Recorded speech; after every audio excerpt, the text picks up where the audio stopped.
तो जनाब हाजिर है हम आपके सामने इतिहास यानी हिस्ट्री के 15 ऐसे इंपॉर्टेंट वीवीआई प्रश्न को लेकर के जो कि 2025 के बोर्ड परीक्षा में सीधा का सीधा छपने वाला है। तो आइए देखते हैं वो 15 प्रश्न कौन कौन से हैं। इससे पहले आपको बता दें कि पिछले दिन के वीडियो सीरीज में 15 क्वेश्चन आपको कराएं और आज के सीरीज में हम 16 प्रश्न से लेकर के प्रश्नों की संख्या यानी 30 तक होने वाली है, यानी टोटल जो है वो 15 प्रश्न हम लोग देखेंगे।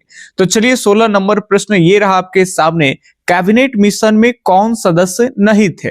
पैथिक लॉरेंस, जॉन मार्शल या फिर आपके एबी अलेक्जेंडर या फिर आपके स्टेफोर्ड क्रिप्स? फटाफट से बताएं। देखते हैं कि कैबिनेट मिशन में कितने मेंबर आए। कैबिनेट मिशन भारत आया और यही भारत में संविधान बनाने की आजादी दिया कि आप लोग अपना देश के लिए संविधान बनाइए, अब तो आप लोग आजाद होने वाले। तो इसमें जो मेन आदमी है उनका नाम है पैथिक लॉरेंस। कौन है भाई? तो पैथिक लॉरेंस हो जाएंगे। ठीक है, तो ये कैबिनेट मिशन के अध्यक्ष जी हो जाएंगे। ठीक है, मेन आदमी मुख्य व्यक्ति आप मान लीजिए ये हो जाएंगे पैथिक लॉरेंस। इसके बाद दो और व्यक्ति है, एक का नाम स्टेफोर्ड क्रिप्स है, शॉर्ट में लिख देते हैं यहाँ पे क्रिप्स। ठीक है, चलिए तो ये क्रिप्स हो जाएंगे और एक और आदमी है जिनका नाम अलेक्जेंडर, आप ए लिखिए या अ लिखिए, ठीक है, कोई दिक्कत नहीं, हिस्ट्री में इतना चलता है। तो ये अलेक्जेंडर हो जाएंगे। ठीक है, तो ये तीन व्यक्ति है जिसमें मुख्य व्यक्ति पैथिक लॉरेंस है। हालांकि स्टेफोर्ड क्रिप्स पहले भी आए थे ये भारत में और क्रिप्स मिशन लेके आए थे और इसी क्रिप्स मिशन को Mahatma Gandhi ji post dated cheque कहे थे, आपको बातें याद होगा। तो ये इनका फेल हो गया था पहले वाले प्लान, तो दूसरी बार में ये मुख्य व्यक्ति न बन के ये एक मामूली एक सामान्य सदस्य बन के आए। तो इसमें 3 मेंबर आए थे। अब प्रश्न पूछ रहा आपसे कि सदस्य नहीं है, लास्ट में जरूर पढ़िएगा कि है या नहीं है, था या नहीं थे। ठीक है, क्योंकि कई बार ऐसे मिस्टेक हो जाते हैं, 50-100 प्रश्न डील करते करते एक आध प्रश्न तो चूक हो जाते हैं कि नहीं था और आप मार दिए थे, ये था आप मार दिए नहीं थे। ठीक है, तो आराम से पढ़ लीजिएगा।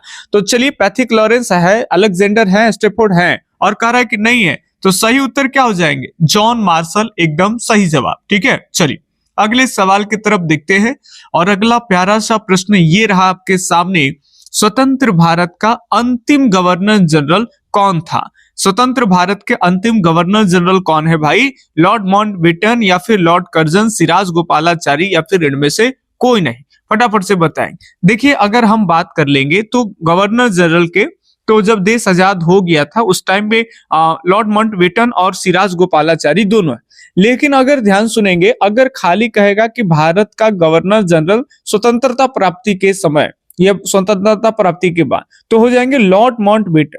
लेकिन प्रश्न में लगा रहे कि भारतीय गवर्नर जनरल, स्वतंत्र भारत के पहले भारतीय गवर्नर जनरल कौन थे? तो ये हो जाएंगे सी राजगोपालाचारी।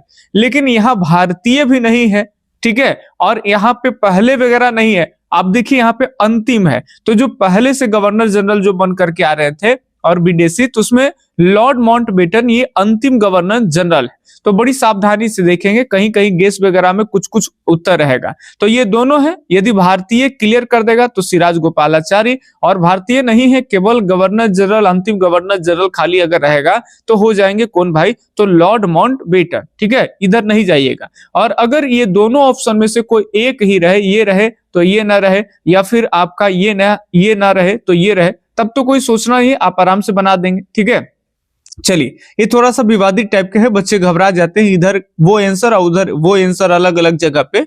तो आप अपना एक कॉमन सेंस रखेंगे, उसी पे आप आंसर करेंगे। ठीक है, चलिए भारत में राष्ट्रीय आय की गणना सबसे पहले किसने किया? सरदार वल्लभ भाई पटेल ने, दादा भाई नौरोजी, पीसी महालनोबिस या फिर सी रंगराजन? इनमें से कौन ऐसे व्यक्ति हैं कि जो सबसे पहली बार भारत में राष्ट्रीय आय की गणना की? आप सब जानते हो कि राष्ट्रीय आय की गणना की गई सबसे पहले 1867-68 का ये डेटा है। ठीक है, आप 1868 भी आप मान लीजिएगा। दादा भाई नौरोजी एक किताब भी लिखते हैं, the poverty and British rule in India. ठीक है, और ये दादा भाई नौरोजी के द्वारा सबसे पहले राष्ट्रीय आय की गणना की गई थी। और आपको मालूम होगा क्लास 10th की इकोनॉमिक्स में भी आप पढ़े होंगे, जिसमें प्रति व्यक्ति आय जो है वो 20 रुपीज 20 रुपया बताया गया था। और वही देश की इनकम की बात कर लेंगे तो लगभग 340 करोड़ रुपए बताए गए थे। तो ये हो जाएगा राष्ट्रीय आय और ये हो जाएगा आपका प्रति व्यक्ति आय। स्वतंत्रता प्राप्ति के समय जानते हैं वहां पे पीसी महालनोबिस हो जाएंगे। और कमेंट करके बताना है कि आजादी के समय पीसी महालनोबिस जो है वो प्रति व्यक्ति आय कितना रुपए बताए थे। फिलहाल इसका सही आंसर जो हो जाएगा वो हो जाएगा दादा भाई नेहरू जी। चलिए नेक्स्ट क्वेश्चन के ऊपर में हम लोग देखें, और ये रहा आपके सामने एक फिल्म से, एक मूवी से, ठीक है, और बताने हैं कि इस मूवी के निर्माता कौन है। यहाँ पे 10 ना हो करके मिस्टेक है, ठीक है। आप 21 नंबर प्रश्न इसको ध्यान दीजिएगा, सॉरी 20 नंबर प्रश्न इसको समझिएगा, ठीक है। फिल्म गर्म हवा का निर्माता कौन थे? ऋत्विज घटक है, या फिर आपके राही मासूम रजा है, या गोविंद निहलानी है, या फिर एम.एस. सत्थु है। तो गर्म हवा फिल्म अगर ना देखे हो तो टाइम मिले तो देखिएगा, अभी नहीं देखना आपको, अभी तो एग्जाम है, तो अपना क्वेश्चन देखिए। एम.एस. सत्थु जो है इसके डायरेक्टर है। इसी में विभाजन को लेकर के पूरी के पूरी ये फिल्म विभाजन पे आधारित है। जो हमारे यहाँ पार्टीशन हुई थी, विभाजन हुई थी, देश में बंटवारे हो गए, इधर से उधर लोग जा रहे थे, पाकिस्तान से भारत, भारत से पाकिस्तान, उसी पे ये आधारित है। इसमें सारी बातें बताए गए कि भारत से सबसे ज्यादा संख्या में लोग कराची गए थे। और ये प्रश्न भी बनते हैं कि विभाजन के दौरान भारत में सर्वाधिक जो लोग हैं वो पाकिस्तान में कहाँ गए थे, तो कराची। सारी चीजें हैं, और इसके जो डायलॉग्स है वो बड़ी बड़ी है। हर घर में चिता जलती थी, लहराते थे शोले, हर शहर में शमशान, वहां भी था, यहाँ भी था। मतलब पाकिस्तान में भी शमशान है, भारत में भी शमशान है, दोनों जगह चिता। ना कोई गीता की सुनता, ना कोई कुरान का सुनता, हैवान था इंसान, वहां भी था, यहाँ भी था। ये फिल्म गर्म हवा की एक महत्वपूर्ण डायलॉग है। समझ रहे बात ना? मतलब जो पाकिस्तान में मुसलमान लोग हैं, तो जो कुरान को मानने वाले हैं, और जो भारत में जो कहते ज्यादा हिंदुओं की संख्या है, तो जो गीता को मानने वाले हैं, तो ना तो कोई कुरान का सुन रहा है और ना तो कोई गीता का, हैवान था ईमान। वही कहते हैं कि ना तो कोई गीता का सुनता, ना तो कोई कुरान था, हैवान था इंसान, यहाँ भी था, मतलब पाकिस्तान में यहाँ भी था और यहाँ भी था, माने हिंदुस्तान की बातें। बहुत बढ़िया फिल्म है, बाद में आप देखेंगे, और पार्टीशन के से रिलेटेड बहुत जानकारी आपको होंगे। ये एक ऐसे ही फिल्म की बात कर लेंगे। फिल्म है आपके सामने मेधे ढाका तारा। इस फिल्म के निर्माता कौन है? गोविंद निहलानी है, या ऋत्विज घटक है, राही मासूम रजा है, या फिर एम.एस. सत्थु है। तो याद रखेंगे आप, मेधे ढाका तारा फिल्म के जो आपके निर्माता हो जाएंगे वो ऋत्विज घटक है। यही दो फिल्म आपको ध्यान रखना है। अगर कहेगा फिल्म गर्म हवा के निर्माता, कौन सी हवा भाई? गर्म हवा, तो ये हो जाएंगे एम.एस. सत्थु। लेकिन मेधे ढाका तारा अगर कहेगा, देखिए तारा ऋत्विज, आप किसी तरह से ध्यान रखेंगे, तारा ऋत्विज, और जो बाकी बच गया एम.एस. सत्थु। यही दो फिल्म से पूछे जाएंगे, ऐसा भी नहीं हो कि बहुत अलग अलग फिल्मों से आपसे प्रश्न पूछे जाएंगे, ठीक है। चलिए अगले प्रश्न है आपके सामने 21 नंबर 21। पंजाबी सेंचुरी नामक पुस्तक के लेखक कौन है? गोविंद निहलानी, प्रकाश टंडन, मासूम रजा, या फिर फजल हुसैन। कई बार ये न देखिए कि बार बार ये निहलानी आ रहे हैं, उधर नहीं है तो इधर हो जाएंगे, ऐसे नहीं। प्रकाश टंडन की ये बुक्स है, किताबें हैं, ठीक है, जिस किताब का नाम पंजाब सेंचुरी है। तो ये याद रखेंगे, पंजाब सेंचुरी के लेखक कौन है? तो प्रकाश टंडन हो जाएंगे। रवीना टंडन का नाम सुने होंगे ना? चलिए, तो ये रवीना नहीं है, ये दूसरे हैं, ये पुरुष है, वो तो हीरोइन महिला है। चलिए अगले प्रश्न ये रहा आपके सामने। हिंदू महासभा की स्थापना की गई 1915 में, 18 में, 1925 में, 1930 में। मदन मोहन मालवीय के नाम सुने होंगे, जिन्होंने 1916 ईस्वी में बीएचयू की स्थापना किए थे। बीएचयू, बनारस हिंदी यूनिवर्सिटी, उन्हीं के द्वारा 1915 ईस्वी में जो है वो हिंदू महासभा की स्थापना की गई, ठीक है। हिंदुओं के बड़े नेता के रूप में वो मानते थे। और जब महात्मा गांधी 1919 में जो खिलाफत आंदोलन स्टार्टिंग हुई थी, तो महात्मा गांधी को लगा कि मुसलमानों का ये खिलाफत आंदोलन है, अगर इसमें हम साथ देते हैं तो अगले कभी राष्ट्रीय आंदोलन होगा तो उसमें एक बहुत तादाद की संख्या पे मुसलमानों का समर्थन हमारे आंदोलन को मिलेंगे। इस मकसद से महात्मा गांधी खिलाफत आंदोलन को जब शुरू किए थे, तो यही मदन मोहन मालवीय जो है वो इसको कहे कि वो मुसलमानों का आंदोलन है, उसमें आपका क्या काम है, माने कमिटमेंट करना। लेकिन फिर भी शौकत अली और मोहम्मद अली, आप सुने होंगे, अली बंधु के द्वारा शुरू किया गया, लेकिन बाद में उसको खिलाफत आंदोलन को महात्मा गांधी के द्वारा ही चलाया गया, ठीक है। 1919 से 21 तक लगभग चला। अगले प्रश्न, ऑपरेशन जीरो आवर किस आंदोलन से संबंधित है? असहयोग से सविनय अवज्ञा, भारत छोड़ो, या फिर बारदोली आंदोलन या सत्याग्रह, जो भी करें। तो ऑपरेशन जीरो आवर की बात कर लेंगे तो ये 1942 में जो भारत छोड़ो आंदोलन हुआ, ठीक है, अगस्त में, तो उसी से संबंधित है। ये रहा आपके सामने सी उत्तर। चलिए आज के सीरीज हम लोग खत्म करने के कगार पे ही है, बस कुछ ही प्रश्नों का और बस सिलसिला और है, बस खत्म होने वाला है आज के सीरीज। फटाफट से देखेंगे, मुस्लिम लीग ने पाकिस्तान का प्रस्ताव कब पारित किया? 1933 में, 37 में, 38 में या फिर 1940 में? तो सही उत्तर 1940। आप सब जानते हो कि मुस्लिम लीग ने 1940 में लाहौर अधिवेशन में जो है वो पाकिस्तान की मांग किया। पाकिस्तान एक तरह से प्रस्ताव जो है वो मुस्लिम लीग अपना पारित कर दिया।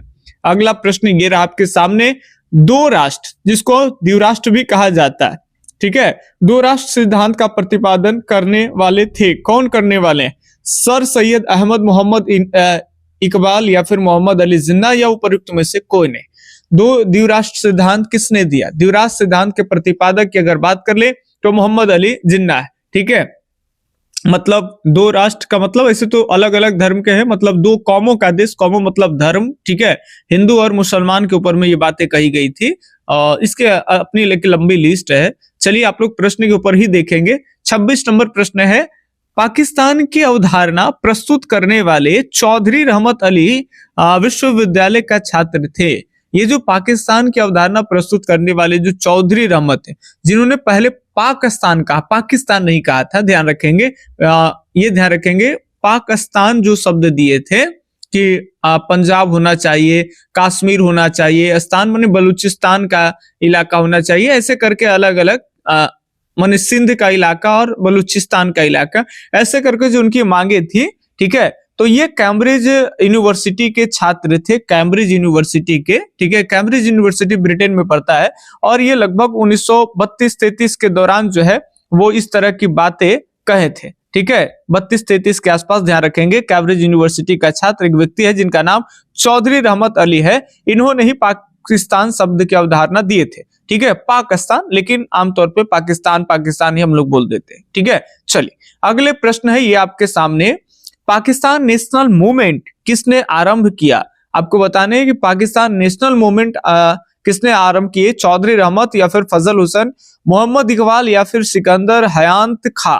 तो सही उत्तर हो जाएंगे इनका चौधरी रहमत अली। अब बस 3 ही प्रश्न और है, फटाफट से देख लेंगे, एकदम मन के ऊपर में कंट्रोल करके सारे सीरीज को देखिए, बहुत सारे वीडियो प्लेलिस्ट वगैरह में भी पड़े हैं, ठीक है, आप पहले वाले भी देखेंगे, आपको लाभ होगा। यदि बहुत जल्दी हम आपके लिए वीडियो नहीं बना पा रहे हैं तो आप पहले के भी वीडियो सीरीज देखिए, जो आपका सब्जेक्ट है, आपको लाभ बेनिफिट मिलेगा ही मिलेगा, निश्चित मिलेगा बोर्ड परीक्षा में, चूंकि सिलेबस अभी भी चेंज नहीं हुआ है, ठीक है। चलिए, मुस्लिम लीग की स्थापना कब हुई? कहाँ हुआ? मुस्लिम लीग की स्थापना कहाँ हुआ? तो ढाका में हुआ या फिर दिल्ली में, लाहौर में, कराची में? तो मुस्लिम लीग की जो स्थापना है ये ढाका में हुआ था, ठीक है, ये ध्यान रखेंगे, कहाँ हुआ था? ढाका में हुआ था, ठीक है। चलिए, ढाका के ही नवाब वगैरह सब गए थे, और मुस्लिम लीग की स्थापना 1906 ईस्वी में होता है, नवाबों के नेतृत्व में। चलिए अगला प्रश्न है, बस 2 ही प्रश्न और है, चलिए बताने आपको, 1 मिनट और छोटा कर ले। मौलाना आजाद ने किस दिन को काला दिन कहा? बहुत बढ़िया प्रश्न है। मौलाना आजाद के द्वारा कौन से दिन को काला दिन कहा गया? 14 अगस्त, 15 अगस्त, 16 अगस्त या फिर 17 अगस्त? दरअसल क्या था कि 16 अगस्त 1946 ईस्वी, ये वो टाइम था जिस समय जिन्ना के द्वारा जो है वो डीएडी चला दिया जाता है, डीएडी यानी डायरेक्ट एक्शन डे, और वो कलकत्ता के जो सड़कें हैं वो खून से लथपथ हो जाते हैं, रंगारंग हो जाते हैं, हिंदू मुसलमान के दुश्मन मुसलमान हिंदू के हो जाते हैं, ठीक है। जिन्ना इसके लिए जिम्मेवार है, वही डीएडी चलाया जाता है, और इसी दिन को मौलाना आजाद, जो कि ये भी एक मुसलमान ही है और ये कांग्रेस के तरफ से थे, और एक लंबे समय तक आजादी, जब हम लोग आजादी के तगार पे थे तो एक लंबे समय तक जो है वो कांग्रेस पार्टी के अध्यक्ष भी रहे थे। तो इन्हीं के द्वारा ये 16 अगस्त के दिन को काला दिन कहा गया, ठीक है, याद रखेंगे कौन सा दिन? काला दिन। तो ये ध्यान रखेंगे 16 अगस्त कब हो जाएगा भाई? 16 अगस्त, ठीक है। चलिए, एक होता है 16 अक्टूबर, याद है 16 अक्टूबर बंगाल विभाजन हो जाती है, 16 अक्टूबर 1905, तो इस दिन को शोक दिवस के रूप में बंगाल में लोग मनाते हैं, ठीक है, किस दिवस के रूप में? शोक दिवस के रूप में। और वो रविंद्रनाथ टैगोर वगैरह राखी बनवाने और बंगाल की में एकता बनी रहे, और रविंद्रनाथ टैगोर के द्वारा अमार सुनार बांग्ला वगैरह भी कहा गया, जो कि आगे चल के वो अमार सुनार बांग्ला जो है वो बांग्लादेश के राष्ट्रगान भी बन गया। ठीक है, और भारत के भी राष्ट्रगान वही लिखे थे, जनगण मन, जिनका नाम है रविंद्रनाथ टैगोर। ठीक है, चलिए आज के लास्ट प्रश्न है, कश्मीर में जनमत संग्रह का निर्देश सुरक्षा परिषद द्वारा किस वर्ष दिया गया था? सुरक्षा परिषद के द्वारा जनमत संग्रह किस वर्ष कराया गया था कश्मीर वाले एरिया में? 1946, 47, 48 या फिर 1949? तो बिल्कुल सही हो जाएगा 1948। ठीक है, आजादी के अगले साल की बातें हैं। यहाँ बहुत मैटर पेचीदा वाला था, ये मिलना चाह नहीं था। यहाँ राजा हरि सिंह थे, लड़ाई हुई, पाकिस्तान के घुसपैठी आ गए, फिर यहाँ पे जो भारतीय सेना इधर से आ गए। ठीक है, और ये मैटर यूएनओ में चला गया, सुरक्षा परिषद के द्वारा जनमत संग्रह कराया गया। अभी तक ये मैटर फंसा ही हुआ है, ये पाकिस्तान के अधीन में है, इसको पीओके वाला भाग कहते हैं। ऐसे जो कश्मीर वाला इलाका होता है ना भाई, तो ये वाला इलाका भी फंसा हुआ है। ठीक है, इसके पीछे बहुत लंबी कहानी है। ये इतना लेने के बाद जो है वो कुछ अपने हिस्सा में से 1963 में ये चीन को भी दे देता है, ताकि मामला वो कस के फंसा रहे। चूंकि यूएनओ में मामला फंसा रहे इसलिए चूंकि चीन के पास वीटो पावर है, और वो भी वीटो पावर दिलाने में भारत उसकी वकालत किया यूएनओ में। ठीक है, तो ये पेचीदा चीज है, उतनी आप न भी समझते हैं तो कोई दिक्कत नहीं। आप ये याद रखेंगे कि ये 48 की बातें है। ठीक है, कश्मीर वाले इलाका में जहां जनमत संग्रह कराई गई थी। और बाकी अगर पूछा जाए, जैसे 2-4 गो जो रुसा हुआ था, हैदराबाद, वहां के राजा निजाम, इसके अलावा आपका जूनागढ़, इसके अलावा आपका मणिपुर, ये सब थोड़ा सा दुलरुआ है। तो इन सब को भारत में कब विलय किया गया? तो 1948 में ही किया गया। बाकी सभी को 1947 में किया गया। लेकिन ये सब जो विशेष आदमी है ना, दुलरुआ टाइप के, ये अगले साल इसका भी विलय करा दिया गया। तो ये सारे कॉन्सेप्ट जो आपको बता रहे हैं, सब चीज ध्यान में रखते हैं तो आपका अच्छा से अच्छा अंक इतिहास में आने वाले हैं। ठीक है, सीरीज कैसा लगता है आप हमें जरूर कमेंट करके बताएंगे, और वीडियो से थोड़ा भी लाभ मिलता है तो लाइक जरूर कर दीजिए, और अपने दोस्तों, अपने मित्रों के पास में जरूर वीडियो शेयर कर दीजिए। हम मिलते हैं आपसे कोई खास वीडियो लेकर के अगले दिन, अगले वीडियो सीरीज में। तब तक के लिए धन्यवाद, जय हिंद, अल्लाह हाफिज, आपका दिन शुभ हो, राधे राधे।